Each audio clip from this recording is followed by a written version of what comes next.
Ladies and gentlemen, please welcome Pegasystems founder and CEO, Alan Trefler.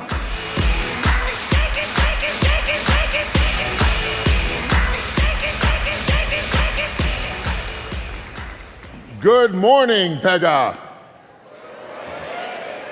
It's really exciting to be here. I will confess, I was up a little late at the ping pong tables, and there was some pretty serious slamming going on.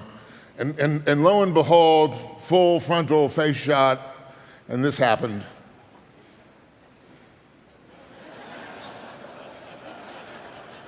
But I passed the concussion protocol and am here this morning because this is not something to miss. We're going to have a terrific couple of days. Days that are special.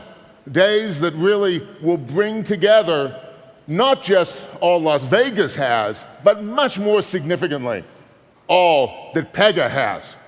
To really help unite you with your business objectives, unite business and IT leaders, to unite our partners with what, well, your needs are and what they're able to do for you. And so Pega World coming to Vegas, I think, is a tremendous opportunity. And it is exciting to have such a large community joining us here. So many partners and companies, nearly 600 different firms, joining us here today to share their stories, to learn, to teach, to work together. It's a tremendous record-setting set of numbers. And from all of the 50 countries that you came from, let me thank you all. This is part of how we together, collectively, build the community of the future. Because in organizing and executing this event, we think it's about you, and it's about the content. One of the things that is absolutely critical, we believe, is to be profoundly different than the awesome tech events that frankly make it so hard for you to get permission to come here. The reason is that those awesome tech events usually have big speaking heads, political leaders, luminaries, and remarkably, little tech. That's not what this is about. This is about the tech we have, the way our clients are applying that tech, and the way we all need to work together. You're not going to see any, caricatured participants popping in, trying to give you the illusion of fun times. And I also want you to know, and this may be disturbing for some of you, but Einstein's not showing up. Just not going to be here. I understand he had he wanted to be, but had this blind date with this long friend called Watson, and they went scampering off together. I don't understand actually how they can get any words in edgewise, since we know from their ads that both of them know everything there is to know. Because that's where we are in tech today. We're in a world where buyers should have the most ultimate cynicism about what they're seeing and what they're hearing, because rarely has there been a moment where there's so much BS in the marketplace. There is so much craziness about what we are doing, where we are going, and what effect it's going to have on us as people. Now, I want you to feel a little bit better, because delusions have been around for a long time. When I was in school, I was taught in economics class about a major mass delusion that occurred in Amsterdam in the 1630s. Pretty famous. And this delusion occurred around the tulip. All of a sudden, people believed that tulips were everything. Tulips were going to be investments. Tulips were not, well, they were beautiful. Tulips were going to be the way that you were going to solve your problems. And millions of people coveted these tulips. In 1635, a single tulip bulb sold for the equivalent of a single trained, skilled artisan working for 30 years for one tulip bulb. And yet, for at least a brief period of time, that was considered normal. But you know, there's something that happens with these manias and mass delusions. They pass, and they can pass very suddenly. Now, I'll tell you, that was a delusion, not the first, but certainly not the last. Because in all honesty, we're seeing a little bit of delusional behavior when it comes to the cloud. We're seeing people going from a world in which the cloud was not actually well understood to a world where everything's got to be on the cloud. Now, there are a couple of problems with this. One, the cloud is actually not a place, right? It's not like Boise. You can't go to the cloud. It's a way of thinking about your business. It's a way of organizing what you do in such a fashion that it should make you more agile, should make you responsive, should make it possible for you to deal with variability in workload and bring certain things together. But as is so often the situation, the cloud has very much started to emerge as a collection of balkanized, honestly disassociated cloudlets.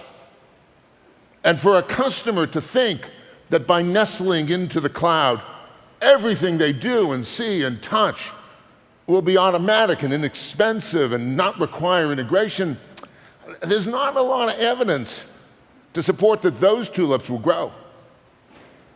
Yet, there are no shortage of people and participants who are deeply vested in promoting this as much and as aggressively as possible, making the cloud sound like a thing that you can just grab.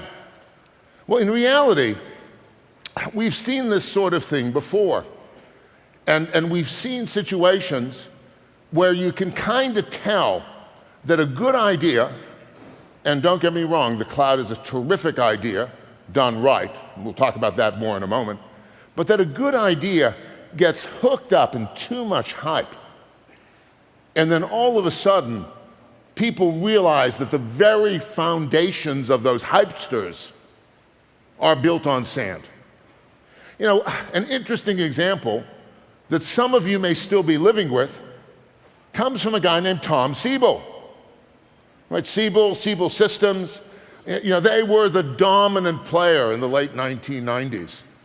And in 2002, there was a cover of Forbes magazine that was written that gave me a little clue that perhaps this panacea of customer relationship management, this ability to get views of your clients that was seamless, and to have great flexibility, that this panacea maybe had hit a tipping point. And it was actually a quote from that Forbes article. He was talking about how his software gave him the power to see around corners. See around corners. He didn't see around the corner 2 years later when the company died. And you know, frankly, talking to lots of customers who are trying to rip the last vestiges of these Siebel systems out, a lot of that crap got really baked into those corners. I don't think they were corners he was talking about, but they're the corners of your business. And decisions like that, built on a wave of hype, unrealized expectations, and oversimplification, did an enormous disservice to service in this country. Well, that's not the last time. I could put a dozen quotes like this up here. But just as we were preparing for this morning, I came across a really, really juicy one.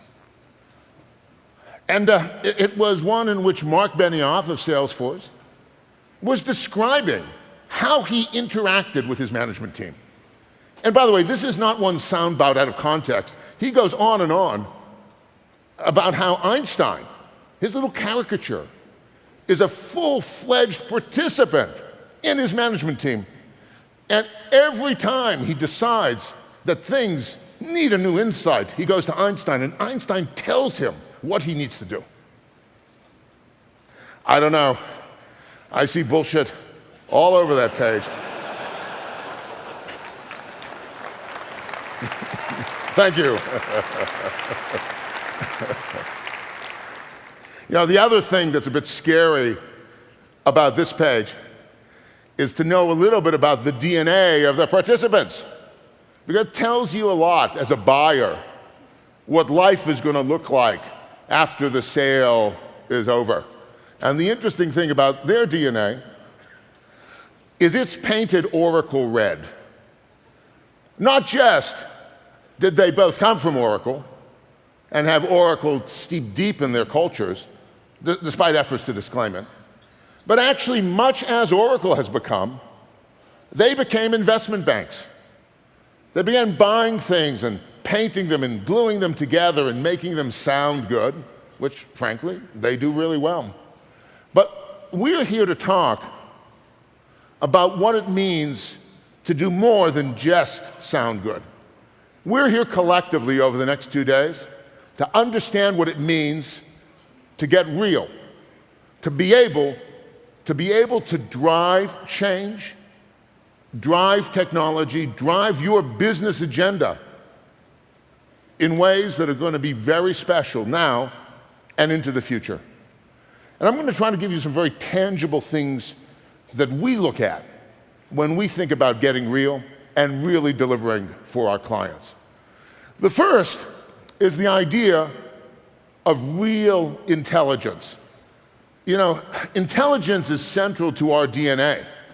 You know, today, AI, machine learning, artificial intelligence, you read that everywhere, applied to the most amazing things. I was recently interviewed, and somebody tried to say, well, what do you think of all the AI terms that are out there? And I had to say, well, you know, I think we need to realize that in the current parlance, AI is anything that kind of makes the system seem smart, right? So by that definition, when I'm typing a search into Google and it's, you know, sort of telling me what I might search for, that's AI. And you know what? Arguably it is. And frankly, any more serious arguments have been lost. But I started my career and my work with computers teaching computers to play chess at a time when you couldn't just win with brute force, at a time when you needed to think and create metaphors for how a chess master would evaluate and look at a system. And then, using that sort of thinking, promoting that into our technology is what we've been about, from the early days with rules, to our real-time analytics, to currently the machine learning and natural language processing that we do that you'll see here. Real intelligence, we think, is about understanding the business problem and also getting away from one of the real impediments to making intelligence actionable in organizations. And that is code. Right? Code is the language of the computer. And remarkably, in 2017, we have a broadly arrayed set of practices where humans get stuff they want to do and successively translate it into the unintelligible, at least unintelligible to humans, language of the computer. Now, this may be fixed in a couple of ways. Truly, as the machines rise and make all of our intellectual participation unnecessary, they'll just hang around and program themselves. We'll get away from all of this. You know, I know there's a lot of doom in the papers these days. It's not coming so quickly. It's my vote. However, there is a real role for improving the way that machines interact with humans. We see it with Alexa and voice interfaces. At Pega, we see it not just in some of those implementations, but in the very way that our software works, which is to create metaphors and concepts that sit much closer to the business person than to the way the computer runs, and then ourselves have software that's capable of writing your software. A system smart enough that it can take your articulation of what you want your business to do. It can take its knowledge of what is state of the art today, what is the best way to write that software today, and it can bring that together so you're able to get software that is current, that is fresh, that will run in the right environment, that is geared for what you want to do and how you want to do it. And software that writes your software, systems that are smart enough to do that, are enormously powerful. Because not only can it write your software, it can watch how your software is running, find bottlenecks, make recommendations, implement tuning all by itself. So you now have software that perfects your software.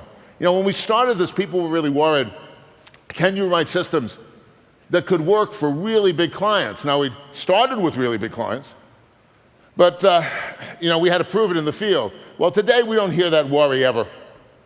I've got massive customers, 36,000 online, pounding away contact center agents, hooked into every web transaction of 100 million plus customer, plus in 20,000 branches and stores, all operating concurrently, delivering this, all implemented on software that writes software.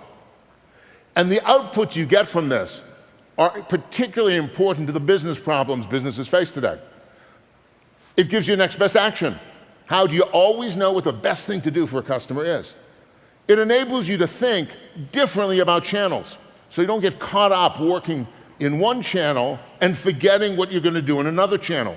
Because the software is smart enough to be able to write for the contact center, plug the right things in to the voice response unit, offer the same things as a mashup into a mobile device or a digital web platform, and gives you the ability to know that when a new channel comes out, as you'll see today, we just generate software for it too. And suddenly your business intent, your business logic is moved across your enterprise. And also, for example, workforce intelligence.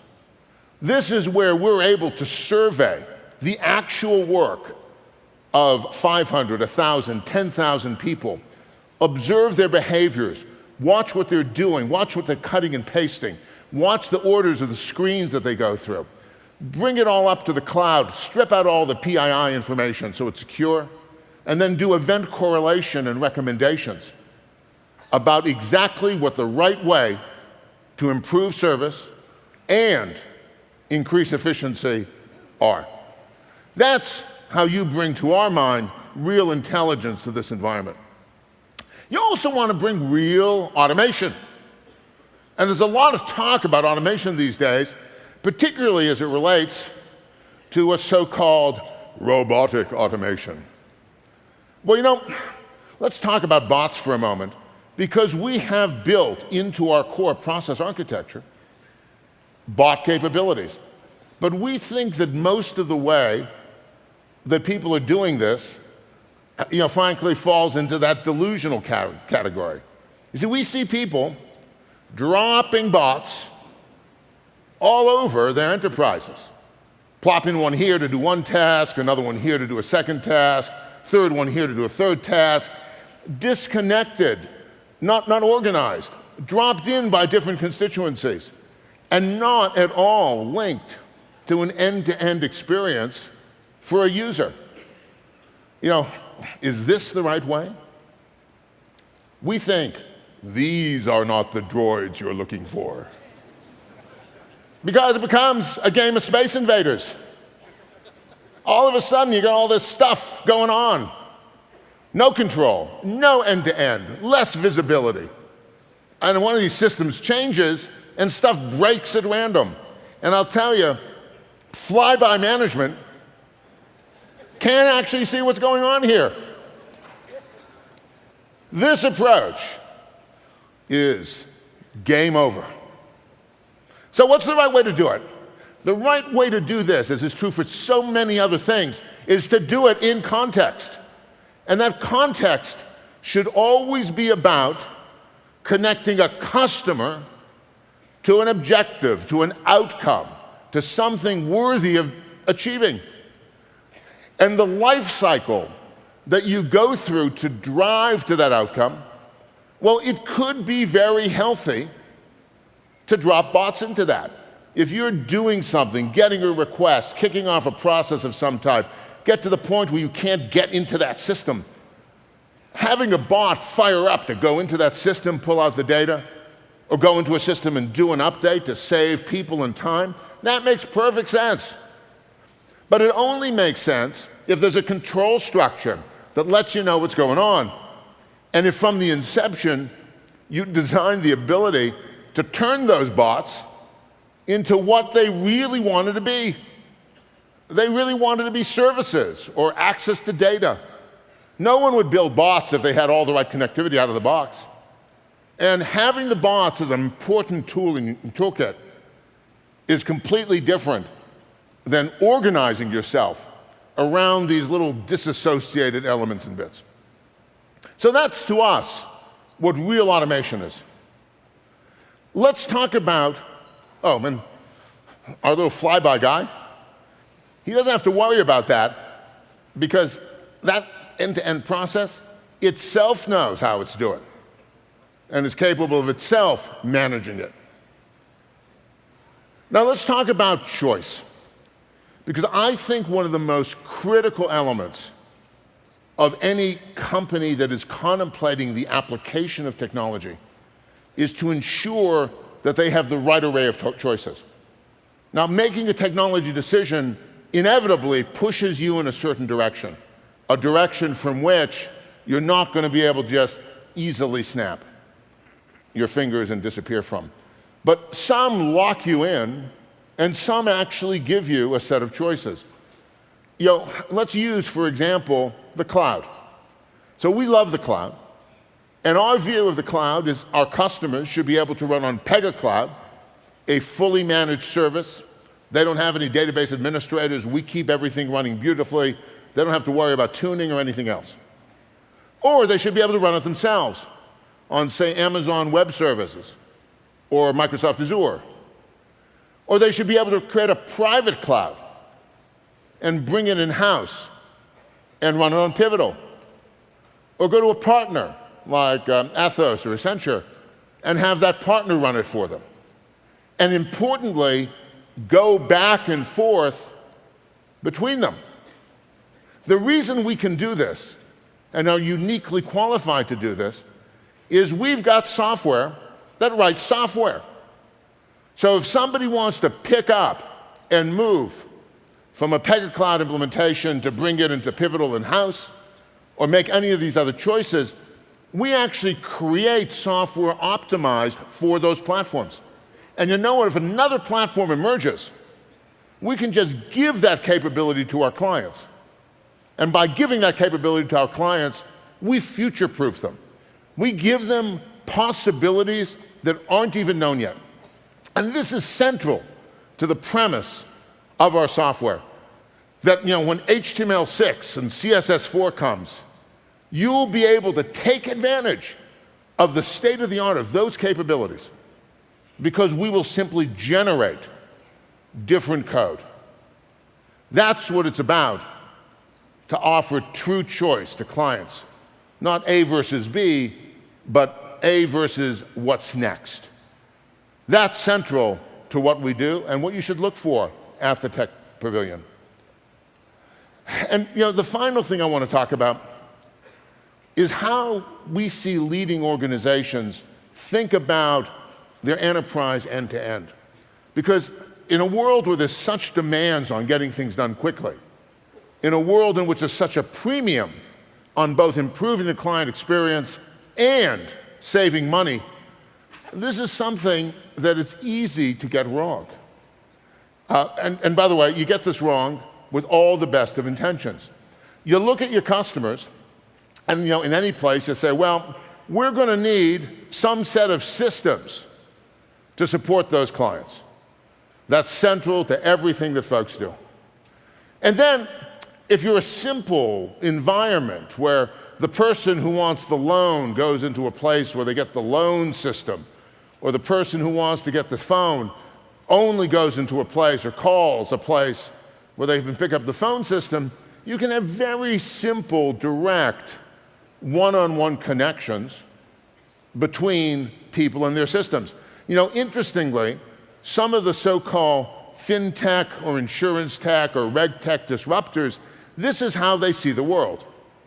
They're operating pretty much through a single portal, a single channel, into a single system. But ultimately, people seek more. They seek more functionality. They seek more systems. They seek things that are too distant from what they can get to. And they also seek to be able to cross the boundaries of what one system can give. This is what's called treating the customer the way they want to be treated. Well, you don't have to get the customer to switch to a different phone number if they want to talk about the credit card versus if they want to talk about a loan. You're able to actually handle the client in the way that you want to handle it.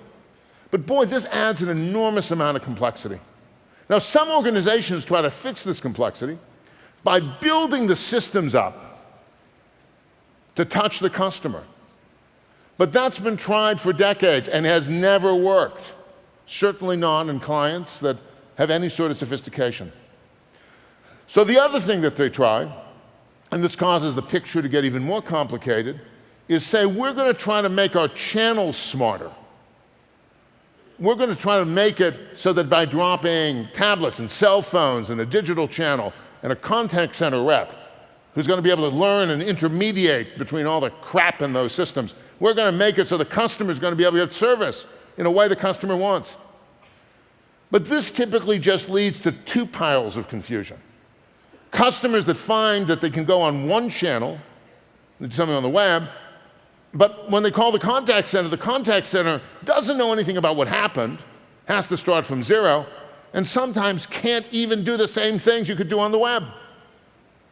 And as a frustration to clients, well, that's almost immeasurable in terms of how to do it.